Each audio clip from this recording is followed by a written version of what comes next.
തിരുവനന്തപുരത്ത് രാത്രിയിൽ ഉച്ചത്തിൽ പാട്ട് വെച്ചതിനെ ചൊല്ലി വീട് കയറി ആക്രമണം. പെരുക്കുളങ്ങര സ്വദേശി ശ്രീജിത്തിന്റെ വീടിന് നേരെയാണ് ആക്രമണം ഉണ്ടായത്. വീട്ടിൽ അതിക്രമിച്ചു കടന്ന് ജനൽ ചിലകൾ അടിച്ചു തകർക്കുകയായിരുന്നു. അയൽവാസികളായ 3 പേരെ പോലീസ് കസ്റ്റഡിയിലെടുത്തു. ഗോകുൽനാഥുണ്ട് വിവരങ്ങൾ നൽകാൻ. ഗോകുൽ, എന്താണ് സംഭവം?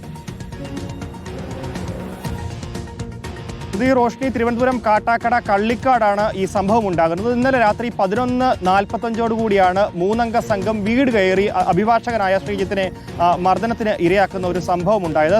ഈ നെയ്യാർ പോലീസ് പറയുന്നത് ഇങ്ങനെയാണ്. കഴിഞ്ഞ ദിവസം രാത്രി വീട്ടിൽ ഉച്ചത്തിൽ പാട്ട് വെച്ചിരുന്നു. ഇത് ചോദ്യം ചെയ്തുകൊണ്ട് ശ്രീജിത്തിന്റെ വീട്ടിലേക്ക് കടന്നെത്തിയ അയൽവാസി ഹരീഷ് ഇത്തരത്തിൽ വീടിന്റെ ഗേറ്റ് തുറന്ന് കയറി വന്ന് അഭിഭാഷകനായ ശ്രീജിത്തിനെയും അതേപോലെ തന്നെ കുടുംബത്തെയും മർദ്ദിക്കുകയായിരുന്നു എന്നുള്ളതാണ്. എന്തായാലും ഈ അഭിഭാഷകന്റെ പരാതിയിൽ 3 പേരെ നിലവിൽ കസ്റ്റഡിയിലെടുത്തിട്ടുണ്ട്. ഹരീഷ്, ഉണ്ണികൃഷ്ണൻ, അതേപോലെ തന്നെ ശ്രീജിത്ത്, ഇങ്ങനെ 3 പേരെയാണ് നിലവിൽ പോലീസ് കസ്റ്റഡിയിൽ എടുത്തിരിക്കുന്നത്.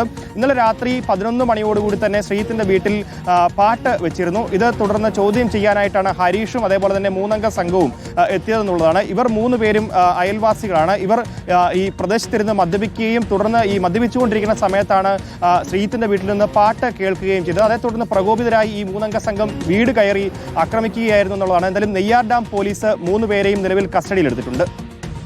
ഗോകുൽനാഥാണ് വിശദാംശങ്ങൾ നൽകിയത്.